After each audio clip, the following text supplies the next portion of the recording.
Facebook পেজে যে অবস্থা, আমার যে এতগুলা হয়েছে এখনো ডলার ঢোকে নাই, এখনো হ্যামনিশন দিয়ে বলে ওটা উচ্চরং আমার হয় না, এখনো হয় নাই।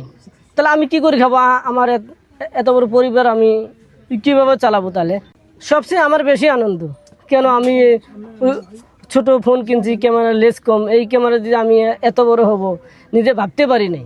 মানুষ আমাকে অনেক গালাগালি করছে, পাগল টাগল, এটা জীবনে ভাইরাল হতে পারবে, নিজে ভিডিও করে সংসার বাদ দিয়ে, কাজ কামের বাদ দিয়ে। আসলে আমি সেটা না, কাজ করে কাজের ফাঁকে ফাঁকে এটা আমি মনে বুকের ভিতরে আনন্দ দেওয়ার জন্য, চোখ দিয়ে পানি না ঝরানোর জন্য এটা আমি ভিডিও করি আর কি, নিজের দেখার জন্য।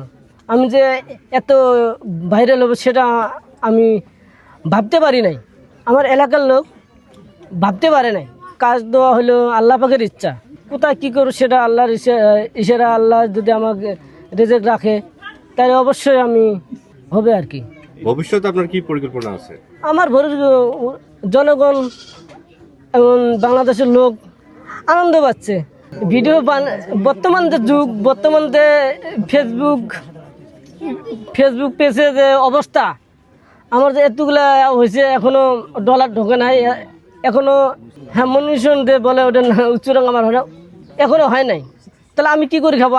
আমার এত বড় পরিবার আমি কিভাবে চালাবো? তাহলে আপনার পড়াশোনা কি রকম, আপনার পরিবারে কতজন আছে, কি পড়াশোনা? আমার পড়াশোনা একেবারে নাই। স্কুল পড়ছিলাম, 1-2 পড়ছিলাম, কিন্তু তাও তো নাম লিখতে পারি না। কেন? আমার বাড়িতে আমি 3 ভাই 3 বোন, সবার বড়। আমার বড় কেউ শিক্ষিত কেউ ছিল না, আমাকে শাসন করবে, বাড়িতে পড়াইবে, এই ধরনের লোক ছিল না, সুশিক্ষিত আমার ফ্যামিলিটার থেকে আর কি। আমি ঢাকার থেকে এরকম কাজ বাজ করি, বিল্ডিংয়ের রাজমিস্ত্রির শ্রমিক হিসেবে এরকম কাজ করে আমার ভাই বোনগুলা এইভাবে শাসন করি। আমার পড়া হয় নাই, আমি টাকা পয়সা দিচ্ছি, তোমরা পড়াশুনো করো। এইভাবে আমার ভাই বোনগুলা তার নিজের নাম লিখতে পারে, মানুষের চিঠি পড়তে পারে, এরকম। কিন্তু আমি কিন্তু পারি না। যে মোবাইলটা আপনি কিনেছেন, ওই মোবাইলটা টাকা জমাইতে কতদিন সময় লাগছিল? এই তো 1.5 বছর। 1-1.5 বছরে 500 টাকা, 700, 2000, 1000, এইভাবে 1.5 বছরে 10,000 টাকা আর কি